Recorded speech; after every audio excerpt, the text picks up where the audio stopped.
आप तीनों का बहुत बहुत स्वागत है सर। विमल गोयल जी, आपका भी बहुत बहुत स्वागत है। मैंने सर का नाम विजय गोयल कह दिया तो सर मुझसे यहाँ पर आके कह रहे हैं पक्का कि मैं विमल हूँ या विजय हूँ। खैर चलिए अब कॉन्वर्सेशन को आगे बढ़ाते हैं। Doctor Vijendra Singh ji, panel school शिक्षा और भविष्य से जुड़े, क्योंकि आप लगातार इस पर काम कर रहे हैं सर, और हम आत्मनिर्भर भारत की बात कर रहे हैं। तो सर सबसे पहले अगर हम देखें किस तरीके से जो नई पीढ़ी है हमारी, उसको आत्मनिर्भर बनाना बहुत जरूरी है। शिक्षा के माध्यम से कैसे उनको आगे बढ़ाया जा सकता है और कौन कौन से बदलाव जो बेहद जरूरी हैं सर, आपको लगता है सर? देखिए, सबसे पहले तो मैं भारत 24 को बधाई देना चाहूँगा इस तरह के कनक्लेव के लिए। और मैं सुबह से ही हूँ आज यहाँ, जब से कार्यक्रम शुरू हुआ है मैं सुबह से जमा हुआ हूँ सामने, और जो भी मैं शासन की योजनाएं, सरकार की योजनाएं विभिन्न विभागों के माननीय मंत्रियों के माध्यम से सुन रहा था, सब को देख करके लग रहा था कि बहुत कुछ काम हो रहा है और वास्तव में काम हो भी रहा है और हर क्षेत्र में काम हो रहा है। और अंत आते आते जब मुझसे पहले जो दयाशंकर जी ने जिस तरीके से कॉन्फिडेंस में और वो सारी चीजें बताई, उसने मेरा मनोबल और बढ़ा दिया कि भाई अब इसको आत्मनिर्भर भारत को 2047 क्या, मुझे तो लगता है कि उसके पहले ही ये वहां पहुंच जाना चाहिए। यही कॉन्फिडेंस सब में होना चाहिए जिस तरह से इन्होंने काम किया है। देखिए, हमारा देश की खासियत है कि यहाँ गीता का ज्ञान मिला था, और हमारे यहाँ गीता से पहले भी और बाद में भी कर्म के ऊपर ज्यादा काम होता है, यानी कर्म प्रधान देश है। हमारे यहाँ कर्म को ज्यादा ध्यान दिया जाता है, फल की चिंता नहीं की जाती। और जहां फल की चिंता नहीं की जाती वहां उस देश को आगे बढ़ने से कोई नहीं रोक सकता। एक चीज की कमी हमारे यहां आई थी, हम बहुत पाश्चात्य देशों की तरफ झुके थे एक बार। पाश्चात्य देशों में है क्या? वहां कुछ नहीं है, केवल सभ्यता। और सभ्यता क्या होती है? जो भौतिक आपको जो सामने दिखता है वो सभ्य है। कपड़े अच्छे पहनना, गाड़ियां रखना, अच्छे मकान बनाना, लेकिन सुसंस्कृति वहां नहीं थी। जो हमारे पास संस्कार थे वो वहां नहीं थे। हमें वो बाहरी आवरण वहां दिख रहा था, लेकिन हम अंदरूनी चीजों को बीच में छोड़ चुके थे। अभी माननीय प्रधानमंत्री जी जब आए, उसके बाद यहाँ योगी जी आए, तो एक परिवर्तन उस दिशा में हुआ कि सभ्य तो होना ही है, लेकिन सबसे पहले हमें अपनी पुरानी चीजों को नहीं छोड़ना है और हमें पुराने उस पर स्वदेशी उस पर जाना पड़ेगा। हमें संस्कार भी चाहिए, हमें सभ्यता भी चाहिए, यानी हमें विकास भी चाहिए, लेकिन उस मूल्य पर नहीं जो विदेशी मूल्य पर है जी। शिक्षा में इधर काफी बदलाव हुआ है, और नई शिक्षा नीति जो आई है उस पर सबसे ज्यादा जोर ये है कि भाई 6, 7, 8 के बाद ही हम कुछ इस तरह का करें कि बच्चे आत्मनिर्भर बनना शुरू कर दें। और यही सबसे बड़ी खास बात है जो 2047 का विजन है। बिल्कुल, और ये बहुत ज्यादा जरूरी भी है। आगे न्यू एजुकेशन पॉलिसी को लेकर भी मैं आपसे सवाल करूंगी सर। विमल गोयल सर, क्योंकि आप वीजी हैं क्राफ्ट इंटरनेशनल और अलग अलग सेक्टर्स में आपके काम है, मैं आपसे बात भी कर रही थी। तो सर ये जो अलग अलग सेक्टर्स हैं, ये आत्मनिर्भर भारत के सपने को कैसे पूरा करते हैं, और जरा इन सेक्टर्स के बारे में बताएं कि कैसे आप लोगों को रोजगार दे रहे हैं, क्या विजन है आप लोगों का? देखिए, सबसे बड़ी बात ये आती है कि योजनाएं तो बहुत है और अच्छी बात है, और अभी लगातार योगी जी और मोदी जी के द्वारा ये योजनाएं बनाई जा रही है और जरूरत से समय रहते हुए ये पब्लिक के बीच में पहुंचाई जा रही है।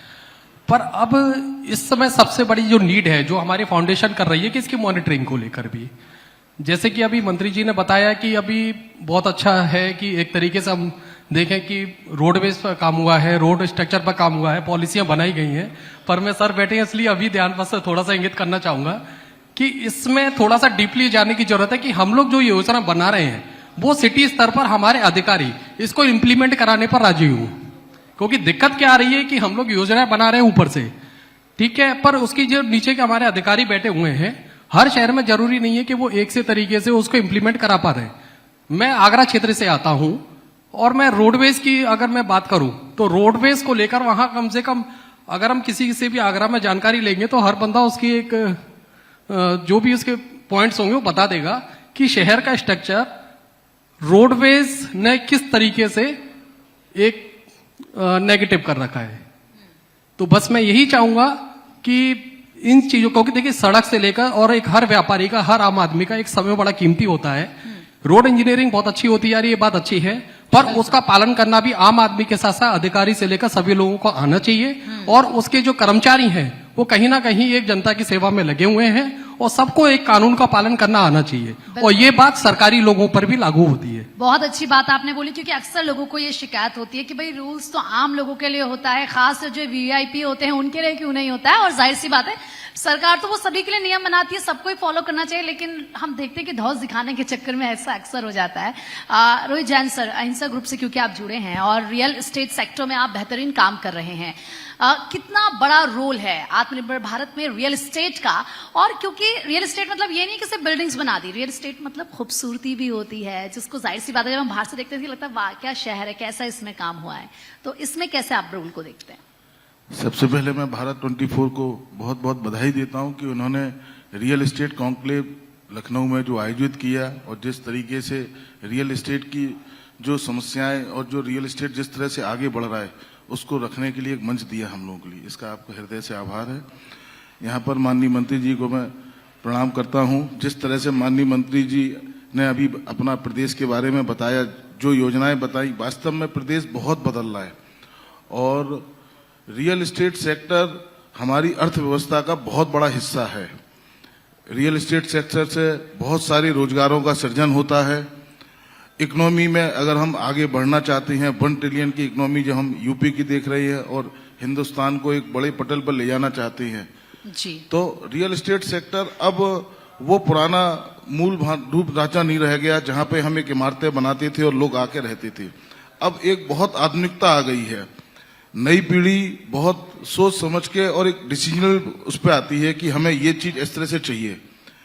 इसी सब चीजों को समझते हुए हमने आगरा में, अभी विमल जी से मेरी बात भी हो रही थी कि आगरा में हम अपना जो प्रोजेक्ट कर रहे हैं, उन्होंने कहा आपने बहुत बड़ा रिस्क फैक्टर लिया कि आप आउटस्कट्स पे गए।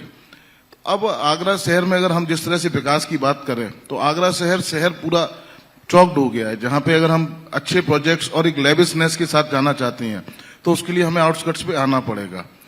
अभी हम लोग एक बेहतरीन प्रोजेक्ट बना रहे हैं फतेहाबाद रोड पर, जो आगरे का सबसे बड़ा प्रीमियम प्रोजेक्ट बनने जा रहा है, अहिंसा द ग्रैंड ग्रीन वैली, जिसमें हम लोगों ने पूरी यूरोपियन थीम को लिया है।